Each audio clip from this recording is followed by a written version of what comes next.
Uma boa tarde a todos e todas. É um prazer estar aqui com vocês para a gente apresentar um tema bem característico da nossa sociedade atual, que é os resíduos, né? Só que é uma parte deles. Então, eu vou estar apresentando aqui o início da apresentação. Só um minutinho. Então, vamos iniciar aqui a nossa oficina. Agradecer a presença de todos e todas nesse espaço, nesse momento. E o que a gente vai falar é um tema realmente muito importante para os dias atuais, que é a compostagem e a educação ambiental, dentro do contexto que nós principalmente vivemos, que é o semiárido. O objetivo da nossa atividade é conscientizar, né, sobre a importância da gestão de resíduos sólidos e da coleta seletiva, auxiliar na percepção de cada um sobre o seu papel na comunidade como agente transformador e incentivar a realização de ações em práticas ambientais com resíduos sólidos. O conteúdo da oficina, a gente vai falar de política nacional, situação dos resíduos, gestão, coleta seletiva, política nacional de educação ambiental e as práticas e a compostagem. Certo? Pessoal, primeiro momento, só um momento da gente refletir um pouco sobre os problemas do resíduo sólido na nossa sociedade.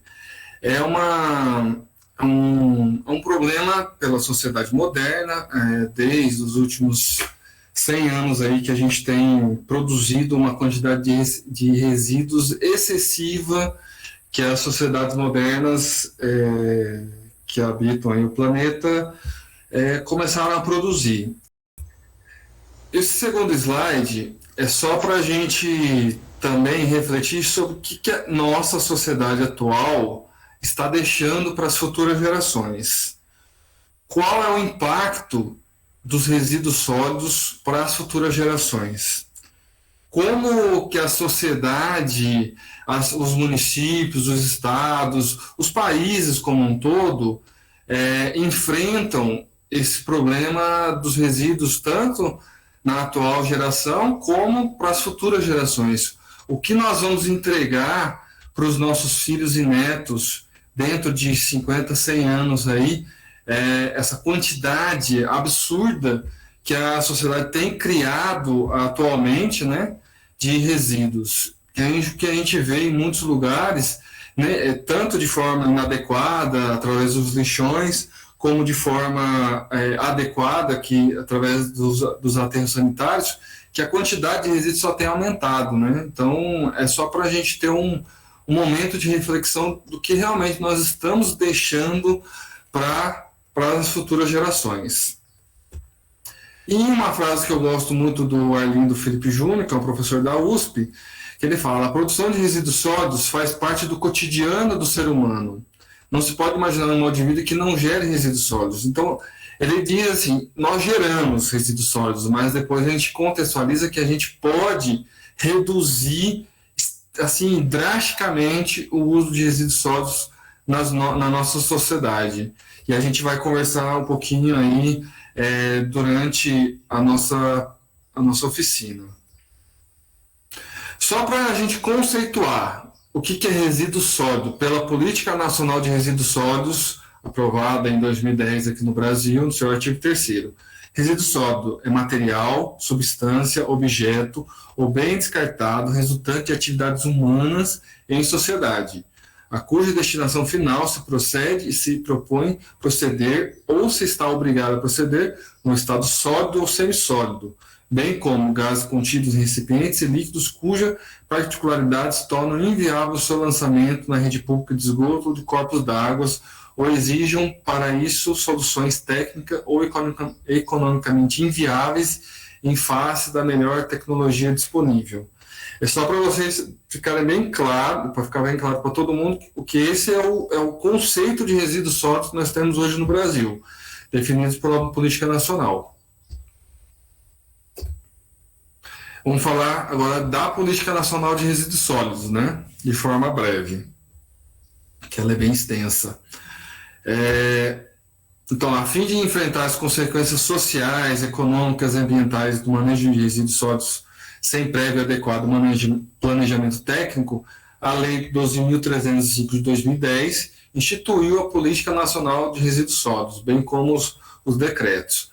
Essa política propõe a prática de hábitos de consumo sustentável e contém instrumentos variados para propiciar o incentivo à reciclagem, que a gente vai conversar, e a reutilização dos resíduos sólidos, que é a reciclagem e o reaproveitamento, bem como a destinação ambientalmente adequada dos dejetos. Tá? Enfatizo que o descarte inadequado de resíduos é prejudicial à saúde pública e danoso ao meio ambiente. É um dos maiores problemas hoje dos resíduos na nossa sociedade. Só para, nas diretrizes da Política Nacional, ela coloca, em relação à gestão e gerenciamento de resíduos, alguns pontos, alguma sequência, né? O que a gente tem que evitar, uma ordem de prioridade, é a não geração, é evitar a geração de algum tipo de resíduo. No caso, uma embalagem, uma tecnologia que você não precisa embalar com 3 tipos de embalagens diferentes. Tem muito produto hoje. Qual que é a necessidade? Então, a não geração do resíduo. Depois, a redução. Você reduz também a quantidade de resíduo na produção de algum produto. A reutilização. Você reutiliza um determinado produto. Então, você evita que esse produto vai entrar nesse processo, ou vai para um aterro, ou vai ser reciclado. Porque a gente vai falar da reciclagem. A reciclagem exige energia para fazer a reciclagem. Então, com a reutilização, você evita o consumo de energia. A reciclagem ajuda nesse processo. Depois tem o tratamento. Então, hoje tem diversas formas de tratamento, né, de resíduos, uns mais ambientalmente ecológicos, outros nem tanto, e a destinação final, e também a disposição, porque tem determinado, pra vocês terem uma ideia, só 2% dos resíduos hoje é possível você mandar para um aterro industrial, por exemplo, que são resíduos mais perigosos. O resto é passível, né, de ser feito a reciclagem desses resíduos, ou um tratamento adequado. Um pouquinho da situação dos resíduos sólidos no Brasil. Vejam aí em 2010, 56% em 2010, isso pela ABRELP, que é a Associação Brasileira de Limpeza Urbana. Destinação adequada, 56%. Destinação inadequada, que são os lixões, e também jogando em vários outros locais, 43%. Em 2019, a gente teve um leve aumento, mas olha para vocês verem que aumentou a quantidade de toneladas anos de resíduo, porque a população aumentou. Aí em 2019 foram 43 milhões de toneladas no ano.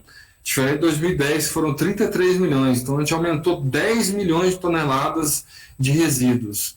E 59% dele foi para destinação adequada e 40% inadequada. Então vocês imaginam, 40% dos resíduos produzidos no Brasil são jogados em lixões, em beiras de rio, em aterros inadequados.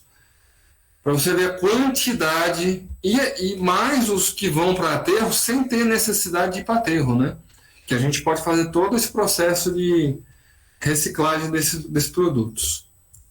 E um ponto muito sensível do que a gente vai falar de compostagem, 45% a 50%, dependendo, o IPEA diz 50%, mas a Abrelp diz 45%, dos nossos resíduos que saem das nossas casas é matéria orgânica. Então quer dizer que o que vai para aterro, claro, 50% dos nossos aterros são de matéria orgânica, sendo que é possível trabalhar essa matéria orgânica. Então metade dos aterros que a gente tem nos municípios ou em consórcio de municípios são de matéria orgânica. Um material rico que pode ser transformado em adubo e outras coisas que a gente vai conversar. Só para vocês terem uma ideia, ó, vocês têm 16 de plástico, 10% de papel. Então, assim, é uma quantidade absurda de riqueza que o país pode se aproveitar. E vamos falar um pouquinho da educação ambiental, né? Sem a educação ambiental, a gente não consegue trabalhar, né? E conscientizar ou sensibilizar as pessoas da importância de se proteger nosso solo, nossa água, nosso ar, com o tema de resíduos sólidos, né? Então, só para dizer que a Política Nacional de Educação Ambiental, na Lei 97, 95 e 99, diz que entende-se por educação ambiental os processos por meio dos quais o indivíduo e a coletividade constroem valores sociais, conhecimentos, habilidades, atitudes e competências voltadas para a conservação do meio ambiente, bem de uso comum do povo, essencial à sadia qualidade de vida e sua sustentabilidade. É importantíssimo. Tem outros conceitos, mas o conceito que nós trabalhamos no Brasil é definido pela Política Nacional de Educação Ambiental.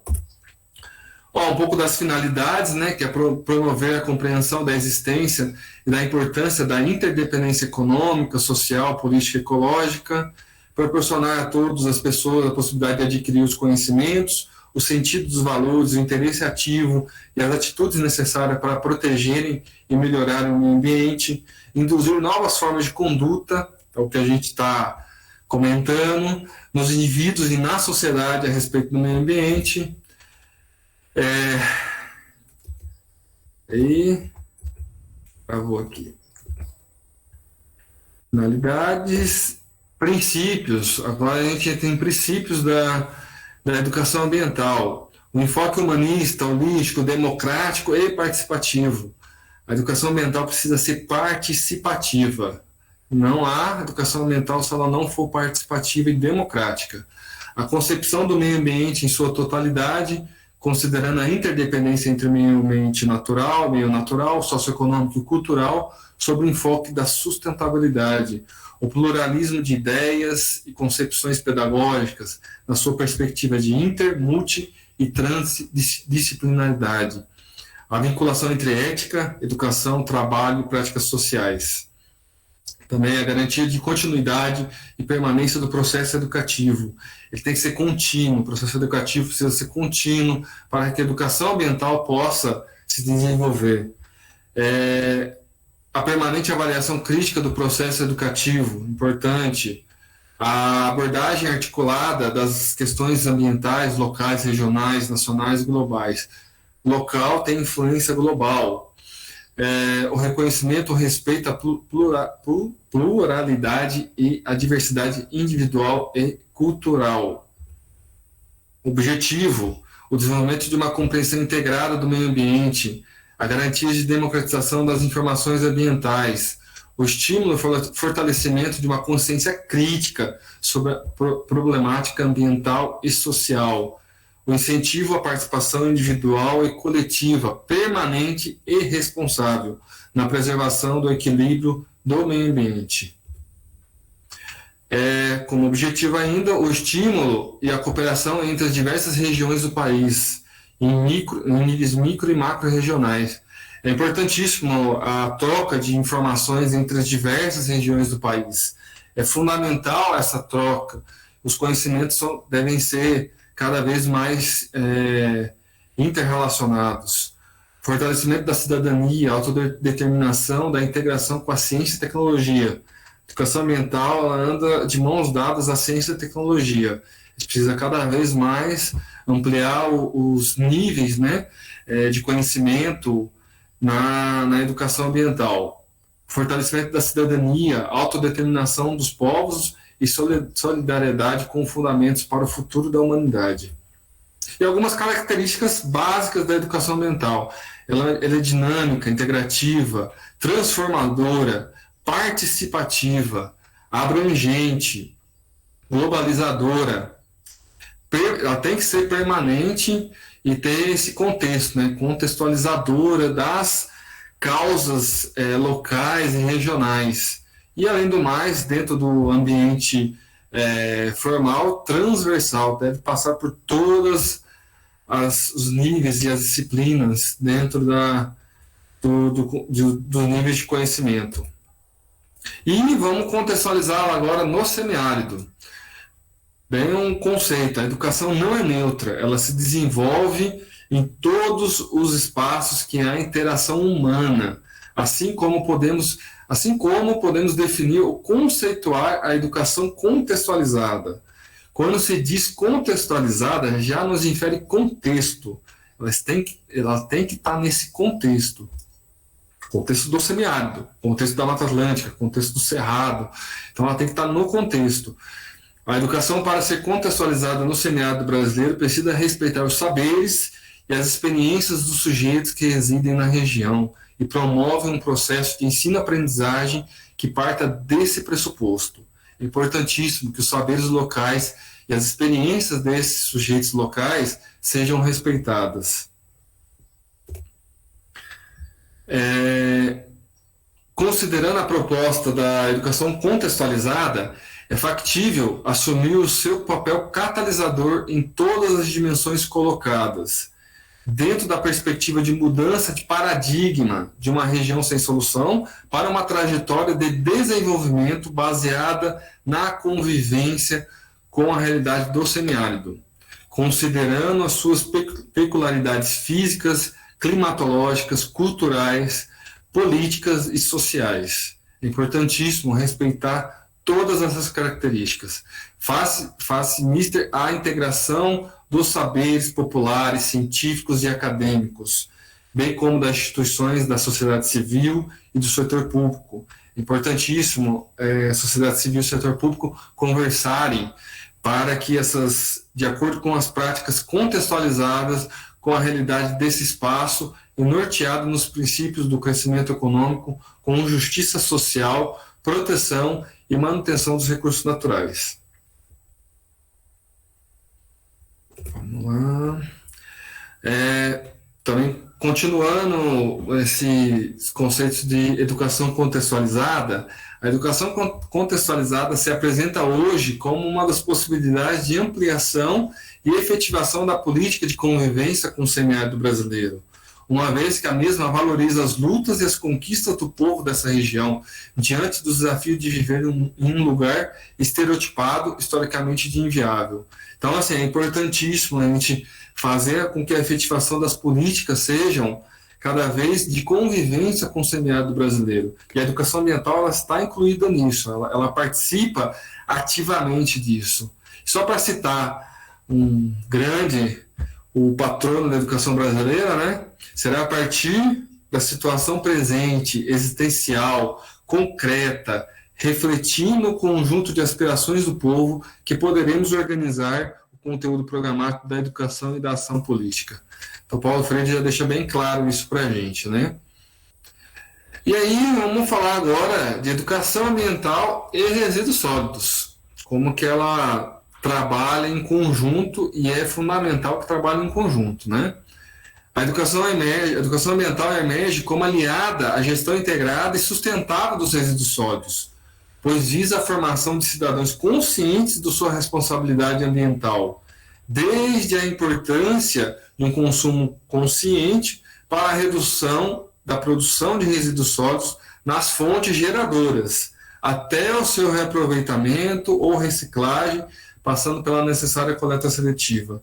A educação ambiental ela é fundamental em todos os processos que envolvem os resíduos sólidos.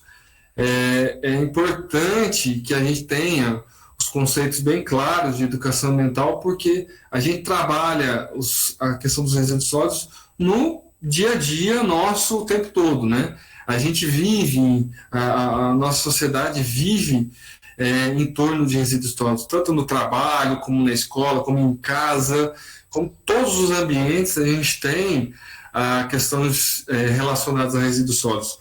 E a educação ambiental ela é fundamental. A conscientização e a sensibilização das pessoas ela é fundamental para que esse processo seja feito de forma mais efetiva. E colocando a educação ambiental, residual e a sustentabilidade do processo. Hoje nós temos o tripé da sustentabilidade, ambiental, econômico, social.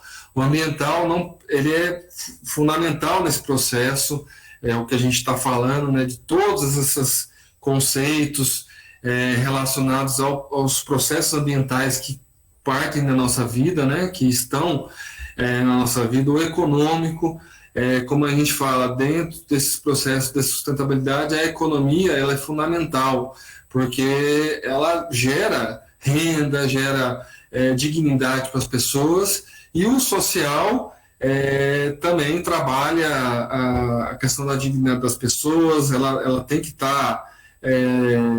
não existe educação ambiental com a pobreza, né? A pobreza ela não trabalha, porque as pessoas vão buscar o primeiro fundamental da vida, que é a sua sobrevivência, né? Então, a educação ambiental ela tem esse tripé, a sustentabilidade tem esse tripé, e a gente precisa trabalhar esse tripé o tempo todo. E um dos pontos que a gente vai se aprofundar um pouquinho agora é a coleta seletiva. A coleta seletiva ela é fundamental nesse processo que a gente vai trabalhar de compostagem. Porque não adianta nada a gente falar em compostagem quando a gente mistura esses tipos de resíduos na compostagem, ou mesmo quando a gente vai trabalhar a questão dos resíduos sólidos mesmo, né? A gente manda para uma associação de catadores, ou para pessoas que trabalham com os resíduos, né?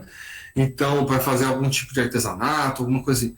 Então, é fundamental essa separação que viabilize a reciclagem e a eficiência desse processo, já que evitam a contaminação com outros materiais e podem acabar sendo inutilizados. Então, assim, a coleta seletiva ela tem fundamental importância no processo da relação dos resíduos, né, com a nossa vida. Então, vocês podem ver, resíduos orgânicos devem ser separados dos resíduos não orgânicos, que são recicláveis. Então, assim, na nossa casa, a gente deve fazer esses processos o tempo todo. Apesar que em muitos municípios a gente não tem a coleta seletiva, mas às vezes a gente consegue fornecer esse material para algum catador que está ali de forma informal, ou mesmo uma associação de catadores da cidade, e a gente leva esses resíduos para uma associação, e também, ao mesmo tempo, a gente cobra do Poder Público Municipal que haja um programa de coleta seletiva, um programa de educação ambiental para que as pessoas se conscientizem da importância da coleta seletiva para o próprio município. Porque, não sei se vocês sabem, o nosso resíduo ele é extremamente caro para os cofres públicos, porque a cada tonelada de resíduos que são recolhidos nas ruas das nossas cidades, depois elas vão para o aterro, e o município tem que desembolsar dinheiro público para que essas empresas coletem e disponham esses resíduos dos aterros.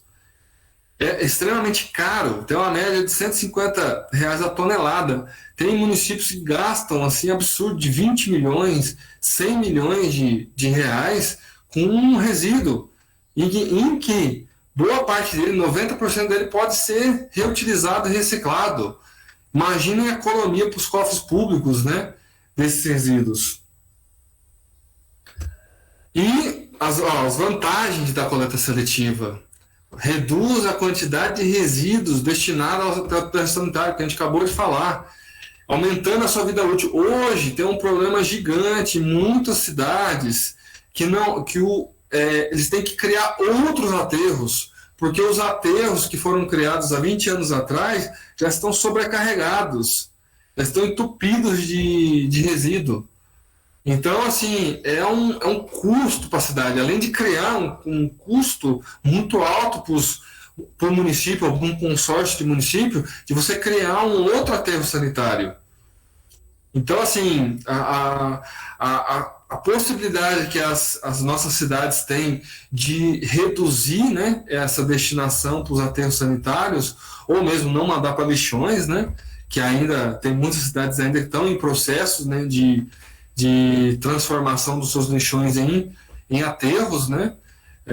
Então, assim, é um custo que pode ser destinado a outros projetos para a nossa sociedade, evitando, né, evitando a poluição dos recursos hídricos, dos lençóis freáticos dos nossos municípios, do solo, né, com a produção de alimentos e do nosso ar como todo, porque gera muito gases, próprios gases do efeito estufa. Poupa os recursos naturais e energia, como a gente falou. Além de você reciclar, na reciclagem exige energia desses resíduos e também energia para matéria-prima desses resíduos que são como matéria-prima das indústrias, né, que exige muita energia para a produção de um tipo de produto. Então a gente diminui, a gente poupa esses recursos de energia. Gera emprego e renda para os catadores. É importantíssimo deixar bem claro que a Política Nacional de Resíduos Sólidos ela tem uma ênfase no apoio aos catadores dos municípios. É fundamental que até que os catadores se organizem nos municípios e puder incentivar catadores a se organizarem, incentivem, que é importantíssimo, porque os municípios eles têm a obrigação de incentivar, de dar estrutura também, né, de fornecer a estrutura para que os catadores possam trabalhar de forma o mais saudável possível dentro desse ambiente que é insalubre, né? Então, assim, é fundamental que os municípios incentivem, né, os catadores, incentivem a organização deles, incentivem a geração de renda daquela produção, né, de reciclar, daquela reciclagem dos resíduos para gerar renda para os catadores. É fundamental. As nossas cidades, né, só vão se desenvolver nesse âmbito se a gente conseguir realmente incentivar o máximo de associações de catadores nos municípios. E proporciona qualidade de vida à população, né? Quando você evita que milhões de reais sejam gastos com o lixo, né? Na verdade, que é os resíduos que podem ser reaproveitados, a gente pode investir em educação, em saúde, em muitas outras áreas dentro dos municípios. Então, é fundamental esse processo de construção de políticas municipais de resíduos sólidos, né? Agora vamos falar da compostagem. Vamos falar desse processo de compostagem.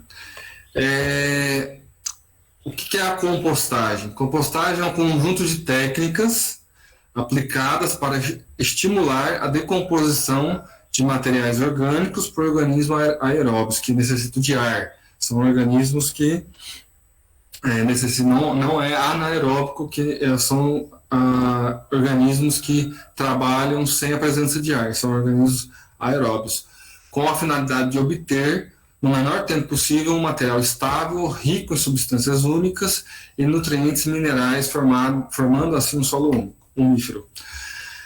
Então, assim, transformar esses materiais orgânicos que nós temos, que nós utilizamos no nosso dia a dia. E qual a importância de se construir uma composteira? Que é só um mecanismo, porque no meio natural, quando você deixa, naturalmente a natureza faz isso, só que às vezes demora muito, ou mesmo você perde aquela capacidade de nutrientes, por sol, tudo, você perde um pouco dessa capacidade que ela tem de armazenar nutrientes quando você trabalha de forma controlada. Aí eu vou explicar direitinho. Mas, segundo uma pesquisa do IPEA, realizada em 2012, 51%, quando a gente viu lá entre 45% e 50%, geram mais de 90 mil toneladas de resíduos orgânicos todos os dias, os nossos resíduos domiciliares, 90 mil toneladas. E na maioria das vezes, esses resíduos são destinados a aterros e lixões, gerando aumento nas emissões de gases do efeito estufa, além da poluição do ar, do solo e da água. Tá? Por isso, a Política Nacional de Resíduos Sólidos, ela indica, né, que a fração úmida dos resíduos orgânicos seja tratada por meio da compostagem. Para isso, para evitar custos e diminuir a poluição gerada pelo transporte até o local de tratamento desses resíduos. Então, assim, os resíduos orgânicos, eles são uma boa parte dos resíduos que nós produzimos hoje. Como eu falei anteriormente, a gente sobrecarrega os nossos aterros de resíduos, né, dos municípios, com muito resíduo que pode tanto gerar uma poluição e, além do mais, emite os gases do efeito estufa, causando esses problemas ambientais. E com práticas simples, a gente pode realmente reduzir esses resíduos para os aterros. Um pouquinho das vantagens da compostagem. Aproveitamento dos resíduos orgânicos, é o que a gente está falando. Redução do uso de fertilizantes químicos na agricultura. Exemplo, em zonas rurais, você trabalhar esses resíduos orgânicos, não só jogá-lo no solo, mas você trabalhar esses resíduos, você aumenta a capacidade daquela compostagem de fornecer nutrientes para as plantas. E aí você evita a utilização de fertilizantes químicos, né, produzidos na indústria química. Você, dentro da sua própria propriedade, que é um dos princípios da própria agroecologia, você utilizar esses resíduos que você produz dentro da sua própria propriedade para fazer com que o solo seja beneficiado, né, com esses resíduos e as plantas possam ter disponível esses nutrientes. Proteção do solo contra a degradação. Então, a matéria orgânica, essa compostagem, ela também protege, além de ser o próprio solo, né, ela protege contra as degradações que são ocorridas por diversas formas aí. E a melhoria das condições ambientais e da saúde da população, né? Vamos falar um pouquinho dos fatores que influenciam, a gente vai falar um pouquinho da compostagem, os fatores que influenciam esse processo de compostagem. Então, para dizer, a aeração, a compostagem, independente da forma que ela for feita, ela precisa de aeração. Se a gente vai comentar os tipos de compostagem, ela sempre precisa estar nos seus entremeios, ali nos flocos que se formam ali do processo, precisa ter o ar tem que estar presente, como aí a gente fala da temperatura, porque o ar ajuda até a diminuir a temperatura desse composto. Porque o composto, durante um processo, ele se eleva. A gente vai falar da evolução do processo, ele tem uma elevação de temperatura. Umidade, ela tem que ter um teor de umidade, pelo menos ali em torno de 20% de umidade quando o resíduo já está estabilizado. Relação carbono-nitrogênio, essa é uma relação que tem que ter. Tem produtos que têm mais carbono, entendeu? Materiais mais secos, materiais folhosos, madeira, a raspa da madeira, então são materiais com um nível de carbono maior, diferente dos algumas frutas, verduras que tem muito nitrogênio envolvida, né? Então, assim, tem que ter essa relação. A gente sempre fala que é relação de 3:1, que é uma relação boa para o processo de compostagem, de 2:1 a 3:1. E a evolução do processo de compostagem é porque quando você coloca esse resíduo dentro de um processo de compostagem, ele tem uma fase mesófila, que é o processo de início da temperatura. Você vai ver que o processo de compostagem esquenta pelos os micro-organismos que trabalham ali dentro da compostagem. Então, esse é um processo que leva poucos dias, 3 dias. Depois entra a fase termófila, que aí sim ela vai entrar num processo de 50 a 70 graus de temperatura, ela vai passar o limiar ali, que é o limiar favorável para que os micro-organismos patógenos, né, micro-organismos patógenos, eles sejam destruídos. Então, ela faz esse processo de destruição desses micro-organismos patógenos. O processo natural faz isso, né? E depois de passar em torno aí, depende muito dos produtos que tem ali disponível naquela compostagem. Depois desse processo, que pode levar de 30 a 60 dias, ela entra em fase de maturação, que aí ela vai começar a diminuir a temperatura e outros micro-organismos vão começar a fazer parte, ali alguns insetos, eles vão começar a fazer parte desse processo da compostagem como um todo. Então, nessa maturação, depois do final dessa maturação, ou durante o processo da maturação, é onde você tem o composto disponível para ser utilizado, né? E durante o processo, há a produção de chorume. O que é o chorume? O chorume é o líquido resultante da decomposição, que tem atividade enzimática, né, natural dos resíduos orgânicos. Essa produção é maior nos processos anaeróbios que os aeróbios, mas nos aeróbios tem muito dessa produção. Diante dessa definição, conclui-se que a produção de chorume é uma ocorrência biológica natural na massa de compostagem, durante o processo de bioestabilização ativa. Então, quando ele vai construindo esse processo de bioestabilização daquele composto, ela produz esse chorume. Então, é um produto riquíssimo, que a gente vai falar um pouquinho mais à frente. Rico em nutrientes, e trata-se de um líquido que pode incorporar altas concentrações de macro e micronutrientes. Certo?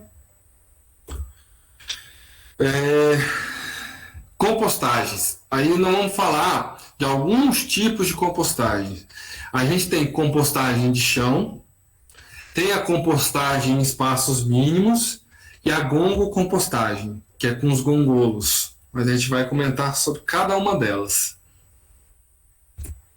Compostagem no chão, compostagem em leiras. Isso são compostagens que podem ser trabalhados em áreas maiores, gente que tem uma chácara, um sítio, que produz muita matéria orgânica, tem muita folha, muito matéria orgânica produzida às vezes de cozinha, famílias muito grandes. Então você precisa de muito composto para você fazer uma compostagem de chão. E ela fica diretamente no chão. Você pode fazer uma pequena cavação no chão para concentrar um pouco do chorume, para ele não vazar, né? Aí você pode também fazer uma pequena caixinha e aí você produz esse composto no chão. Aí você vê que aí ela tem que ter um tamanho razoável que ajude na questão de manutenção dessa leira, né? E facilite o processo também de compostagem. O ideal é que ele fique até 1,20 m, 1,5 m estourando de altura, com essa largura de até 1,5 m também. Então, assim, menos pode ser, mas não mais, porque senão esse meio da compostagem ele pode ficar anaeróbio, ele pode ter uma concentração muito baixa de oxigênio que faz com que aquele composto apodreça.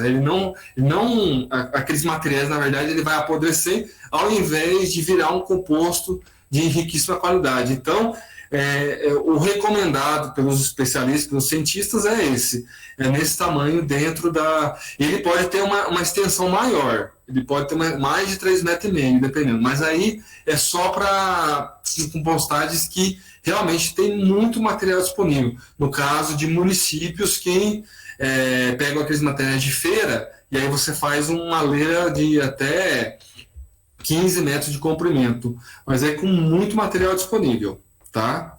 Então esse é um dos processos.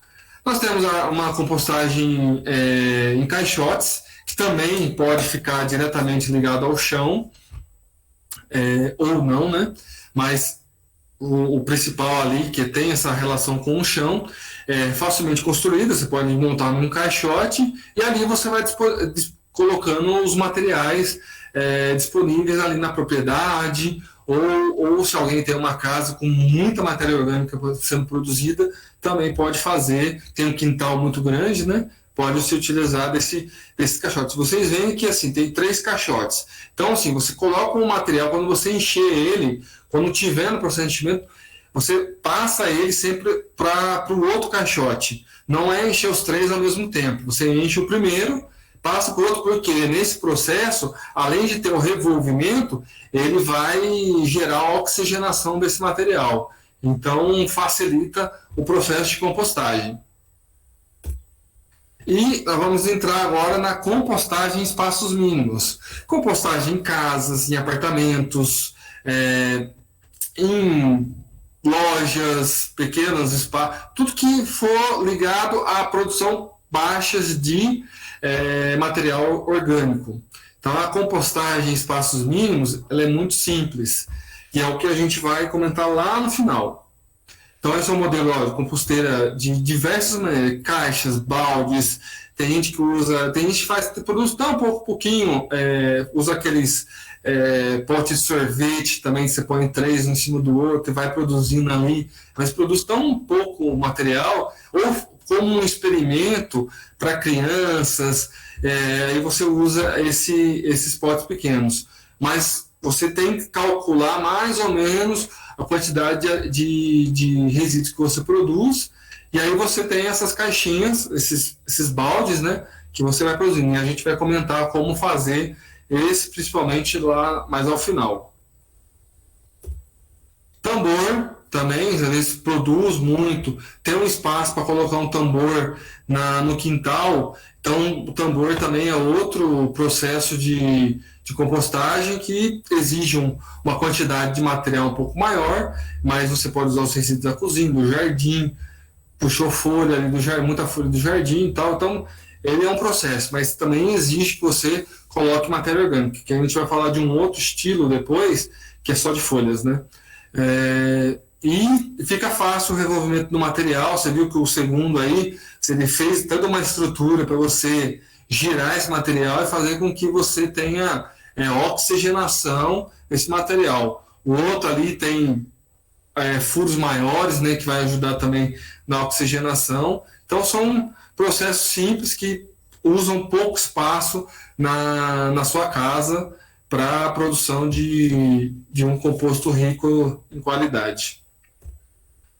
Composteira de folhas, esse que eu tinha comentado, esse é um processo de compostagem mais lento, mas exemplo, nós temos um parque na frente de casa, você quer recolher um pouquinho das folhas, juntar muito material, como eu falar, é uma compostagem de material muito nitrogenado, né? Então ela demora mais tempo, entendeu? A gente fala aqui em torno de 6 meses para formar um composto, porque ela não tem muito carbono, na verdade, não nitrogênio. Ela tem muito carbono, então ela tem pouca quantidade de nitrogênio, então ela demora um pouco mais para ser. Ela não tem essa relação, como a gente falou, né, de carbono e nitrogênio. Então ela vai demorar um pouco mais, mas também vai produzir composto. Vai produzir um composto mas vai demorar um pouco mais. E você tem um ambiente controlado ali, né? Você coloca uma grade e você vai colocando ali com o tempo, ele vai formando um composto de alta qualidade também. E um novo tipo de compostagem que foi desenvolvido na Embrapa Agrobiologia ali do Rio de Janeiro, que é a agrocompostagem. O que é a agrocompostagem? Ela utiliza agongolos. Aí vocês veem aí que não tem o famoso piolho de cobra, não é a lacraia, né, que vocês estão vendo na foto aí, tá? Não é a lacraia, é o piolho de cobra. Então você acha em materiais debaixo de troncos de árvores, tal, você costuma achar esse piolho de cobra, que é chamado de emboá em alguns lugares do país também, que eles são excelentes trituradores, né, de resíduos. Então ele também ele ocupa o lugar da minhoca. Então, ele faz, porque dependendo do tipo de compostagem, você pode utilizar a minhoca. Aquelas minhocas californianas são as melhores, né? Que elas fazem a transformação desse resíduo com muito mais rapidez. E o gongolo, como é é um inseto que está ali de muita disponibilidade, então a gente utiliza o gangolo e ele produz um adubo, um adubo orgânico de riquíssima qualidade. Ele produz esse humus de riquíssima qualidade para você pode muitos são em áreas rurais que você consegue fazer e você utilizar assim materiais mais secos nesse processo, sabe? Não materiais muito úmidos, que a compostagem precisa ficar muito úmida. Então, ele gosta, ele faz uma trituração assim fantástica da compostagem. Então, foi uma forma que os pesquisadores encontraram também da utilização nesse inseto aí no processo de compostagem, tá? E vamos falar agora da compostagem em si, né? Que é a compostagem composteira doméstica. Então, a gente vai comentar aqui que é o grande a facilidade que a gente tem de construir esse composto nas nossas casas, no nosso sítio. Então você viu que cada tipo de compostagem ela serve para um local diferente ou tem vários tipos que servem para o mesmo local. Então a gente vai falar o que a gente pode realmente fazer na nossa casa, no nosso trabalho. O nosso trabalho às vezes tem lá a área de alimentação, que o pessoal acaba jogando fora. Então, ali na parte de fora mesmo, ou na parte de dentro do local, você pode fazer essa compostagem. Ela não gera cheiro, não gera insetos. Então, a gente vai comentar aqui agora como fazer essa compostagem. Então, para vocês terem bem claro aqui, que até vou mostrar para vocês, simples, materiais simples. 3 baldes de plástico com tampa. Aqueles de gordura vegetal que tem em padaria, tal, eles são ótimos. Você lava ele bem e você utiliza ele como... Então, assim, às vezes você não precisa comprar. Você vai numa padaria, conversa com o cara da padaria lá, você tem como arrumar 3 baldes desse aí de gordura vegetal, que você utiliza muito, panificadoras, em outros lugares também se utiliza. Você pega esses 3 baldes e faz a sua compostagem em casa. Você vai precisar de uma faca ou estilete, vocês vão ver para que serve, uma furadeira, entendeu? Ou pode usar prego quente. É mais demorado, a furadeira ela é mais prática. O prego quente ele é mais demorado, mas também funciona de qualquer jeito. Um prego grosso, né? Aquele que faz um buraco até razoavelmente grande. E pode-se usar minhoca ou não, mas a gente vai conversar. Vejam lá. Aí você vai fazer o quê? Você vai abrir 2 desses, tem que ter tampa, tá? Os 3 baldes tem que ter tampa. Você vai abrir 2 deles. Só vou mostrar para vocês aqui. O primeiro, olhem para vocês verem. Eu tenho um aqui em casa, produzi recentemente aqui, ó. Deixa eu ver aqui, acho que dá para ver. Como vai ser o buraco. Tá vendo? Tá meio tortinho, mas vocês podem fazer mais certinho. Mas olhem para vocês verem. Vocês fazem o buraco assim na tampa. A tampa tem que deixar a borda, tá? Porque a parte de cima vai precisar se escorar aqui nessa borda. Então, vocês precisam fazer isso. E aí, vamos lá. Os buracos, como eu mostrei para vocês, ó, esse aqui tá mais bonitinho os buracos, ó, para vocês verem. Quando você não vai utilizar a minhoca, você pode fazer mais espaçado, 2 dedos. Mas quando você vai utilizar a minhoca, você pode fazer maior. Ele pode ser uma broca 5 ou 7, né, até maior. Você pode usar uma broca dessa, abrir e mais espaçados, sabe? Bem mais espaçados não, mais juntos, né? Você pode usar ele mais junto. Aqui está mais espaçado, porque eu não vou utilizar minhoca, mas quem for utilizar, né, ou o próprio gongolo, aí você deixa ele bem mais espaçado, bem mais unidos os buracos, fazendo com que ele tenha passagem entre um balde e outro, tá? E não esquecer, é só 2 baldes que você deve abrir. Um deles tem que ficar fechado, tá? que é o que não deve ser furado embaixo.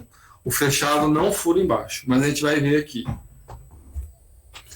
Tá? Aí tem que ter um furo lateral. Você pega a lateral ali, você fura esse balde porque ajuda na oxigenação também daquele material. Não precisa ser um furo tão grande, pode ser furos menores, até porque evita a entrada de algum inseto e tal. Então pode ser furos menores, mas pode fazer bastante furo nessa bordinha lateral, bem na parte alta aqui, né? Bem na parte alta do balde. Então, ó, os baldes estão prontos para serem empilhados. Então eles vão ser empilhados um em cima do outro. Como vocês viram, ó, o primeiro não tem furo embaixo. Ele vai servir para reservar o líquido, né, o chorume. Precisa reservar o líquido no último. Ele tem essa função. Pode ser usado uma torneirinha ou não. Você pode instalar uma torneira para facilitar a retirada. O ruim da torneira não, mas você tem que ter muito cuidado para não ter vazamento dessa torneirinha sendo utilizada nesse último balde. Então, quem não tiver essa experiência pode utilizar o balde normal, depois você vai retirar esse material normal aí do último. Então, é um balde só para o chorume. O 2, ele é um intermediário. Ele vai ser um intermediário que eu vou falar para vocês. E o 3 é o primeiro lá da lista, da sequência, é o mais alto. Então, o processo. Aí como fazer essa compostagem, né? O processo de transformação do material composto pronto para o jardim, demora em torno de 60 dias. E isso depende muito do material que vai ser utilizado. Depende muito do material. Então, a gente vai falar um pouquinho dos materiais futuramente. Então, dependendo do material, se não há às vezes materiais muito ácidos, demora mais e às vezes pode até estragar. Então você tem que tomar muito cuidado com isso. Mas tem uns que demoram 90 dias, tem outros que... a média é essa de 60 dias, tá? Então, o balde 1 tem a única função de coletar o chorume, o líquido liberado durante a compostagem. O 2 ficará vazio de princípio, tá? O 3 receberá os primeiros resíduos. Os primeiros resíduos vão ser colocados no balde 3, tá? Passados 30 dias, quando o balde 3 estiver cheio, você encheu o balde 3, aí você vai mudar de local, a gente vai ver aqui. Ele será rebaixado para o segundo nível, tá? Ele vai ter o 3 está lá em cima, ele vai ser jogado no nível 2, e você vai jogar esse balde vazio em cima para você começar a colocar o composto lá de novo, tá? E o material que vai entrar dentro do processo de compostagem. Então tem que ter esses 3 recipientes, os restos de alimentos que vocês vão usar, tem que ter um material seco, tá? Porque vocês vão ver que vocês têm que cobrir esse material, tem que ser coberto o material. Minhoca, se quiser ou não, gongoso também, se quiser ou não. Se for usar minhoca, pode colocar um pouco de terra no fundo para acomodar. Se você for usar minhoca, quando você for montar o primeiro, você pode pôr uma faixa de 2 dedos, um dedo, lá embaixo, um pouquinho de terra, só para acomodar elas, para elas começarem a fazer esse processo de transformação do material. Aí, ó, você vai depositar os resíduos, né? Esse é o primeiro, tá vendo que é o número 3, né? A primeira que vai ficar em cima. E aí, tá vendo? Vocês vão enchendo esse balde, vocês vão enchendo ele até encher por completo. E toda vez que vocês jogarem um material orgânico ali, tá? Os restos de alimentos, vocês vão jogar uma matéria seca em cima. Porque ela, além ela ajuda no processo, né, dessa relação que eu falei para vocês de carbono e nitrogênio, e também evita que esse material exale muito odor, fazendo com que a compostagem funcione de forma prática, né, até encher o balde 3, tá vendo, né? E aí você vai trocar, tá vendo? Você encheu o balde 3, ele foi para o segundo andar, e você vai jogar o balde 2 para o primeiro andar. Por isso que só tem que ter dois baldes com um buraco. O 3 sempre está lá. E aí você troca a tampa, né? Você coloca a tampa no terceiro, o terceiro sempre tem que estar com a tampa inteira, né? Então ele tem que estar com a tampa inteira. Deixa eu só ver aqui se tem mensagem. Passados 30 dias, vocês vão ver que o balde 2 estará cheio de resíduo composto do balde 3 pronto para consumo. Então, você está vendo o máximo, esses 60 dias faz com que você tenha um composto de qualidade, se for usado os materiais certos, e você já vai estar naquele processo do segundo, porque você tira ele daí e já vai entrar no. Já está com o 2 enchendo, né? O 2 já vai estar no. Já quase no topo já, e você vai jogar ele para baixo de novo e vai começar a encher esse de novo. E o processo cíclico. Então, o chorume vai ser colocado nesse terceiro balde, vocês estão vendo aí. Ele sempre vai ficar muito escuro, né? O chorume ele é um material rico em macro e micronutrientes, então ele fica muito escuro. Tá vendo? Ele também pode ser utilizado como fertilizante líquido. Para você utilizar ele na sua horta, basta você pegar 100 ml dele e acrescentar 1 litro. Então é 1 para 10. Então você utiliza 100 ml, acrescenta 1 litro e utiliza na fertirrigação da sua horta, das suas plantas ali, do seu jardim ou mesmo suas plantas ornamentais. Então é um riquíssimo material que você pode usar na sua casa como fertilizante líquido, né? E aí, o que a gente tenha comentado, que é o que pode ser utilizado na sua compostagem. O que você pode colocar? Restos de frutas, tá? É importantíssimo, só que tentar utilizar frutas menos cítricas. Exemplo, não chegar e colocar 10, 15, 20 limões ali ao mesmo tempo. Por quê? O processo de compostagem tem dificuldade em frutas muito ácidas. Então, tomar muito cuidado com isso. Você pode colocar os 3 limões ali na hora de fazer esse composto, mas não colocar muito, não pode, porque senão pode acontecer o quê? A sua compostagem apodrecer, tá? Ela não vai conseguir fazer, os micro-organismos não vão conseguir fazer o processo e ela pode apodrecer e causar mau cheiro e etc. Em várias coisas. Então, legumes e vegetais, aquela borra de café com o filtro de café mesmo, que é feito de papel. Então, tudo isso, sachê de chá, casca de ovo, então materiais que de fácil degradação. São materiais de fácil degradação. Então, isso facilita e faz com que a sua compostagem fique pronta até mais rápido. Só se atentar, né, nesses tipos de materiais. Evitar colocar, como eu falei, frutas cítricas, alimentos que passam por um cozimento muito brusco, né, em pressão, etc. Laticínios e derivados, porque pode apodrecer, né, o leite, quando apodrece, dá aquele mau cheiro. Flores e ervas, por causa de aromas que às vezes os micro-organismos não se dão bem. E ervas são às vezes ervas repelentes, né, de micro-organismos, então não coloquem. E guardanapos que estejam sujos de óleo, tal, porque isso também prejudica a compostagem. E o que não deve colocar? Carnes, óleos e temperos, alguns tipos de líquidos, assim, muito líquidos mesmo, porque senão você não vai ter aquela relação de ter um composto líquidos, não entra, né? Papel higiênicos também, por causa daqueles fezes, por causa das questões mais sanitárias, né? Isso são processos diferentes, de outros tipos de compostagens, que é possível fazer, mas é outro tipo.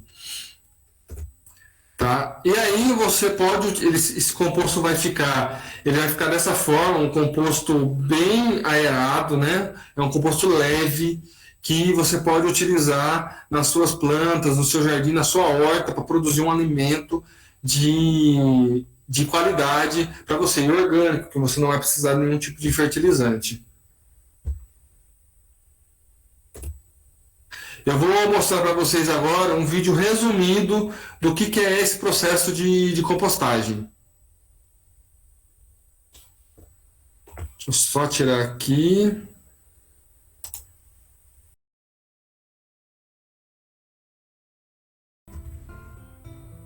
Como fazer uma composteira doméstica?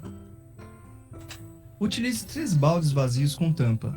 Baldes de gordura vegetal são ideais. Com uma furadeira, fure a base dos baldes 1 e 2. Furos de 3 mm a 5 mm são suficientes para o escoamento do chorume e não permitir a saída de terra. Feito isso com a base, fure ao redor na parte superior, próximo à tampa dos baldes 1 e 2. Isso facilita a entrada de oxigênio, importante na decomposição dos resíduos. Agora, com a ajuda de uma faca, retire os centros das tampas dos baldes 2 e 3, deixando uma borda que servirá de apoio na hora de empilhar os baldes. Podemos agora montar a composteira. O balde 3 é o primeiro na montagem. Ele não tem furos na base e nem na lateral, e recebe uma tampa com abertura no centro. Em cima deste, vem o balde 2 com furos na base, nas laterais e tampa com abertura no centro. O balde 2 funciona como um compartimento de reserva que irá substituir o balde 1 quando este estiver cheio. O balde 1 tem furos na base e na lateral. Ele é colocado sobre o balde 2, e sua tampa não deve ter abertura. Está pronta a sua composteira. Agora, vamos aprender a usá-la. Encha o balde 1 com 1/4 de terra. Coloque os resíduos em um montinho, de preferência cortados ou triturados, para facilitar a decomposição.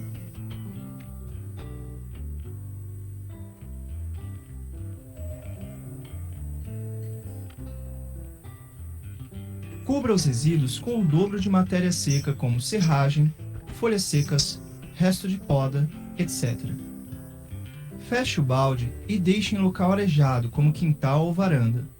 Não é necessário acrescentar água, pois a umidade dos alimentos já é suficiente. Mexa o conteúdo do balde em média 2 vezes por semana.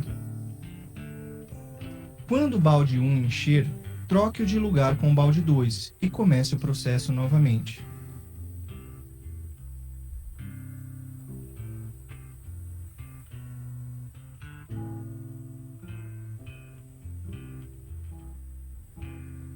Colete o chorume acumulado no balde 3 a cada 15 dias. Você pode utilizá-lo diluindo em água 1 medida por 10 de água, pois este é um excelente adubo natural. Depois de cheio, o conteúdo dos baldes levam de 30 a 40 dias para ficarem prontos para uso. Nesta etapa, você pode ainda acrescentar minhocas que aceleram o processo de decomposição e enriquecem o adubo.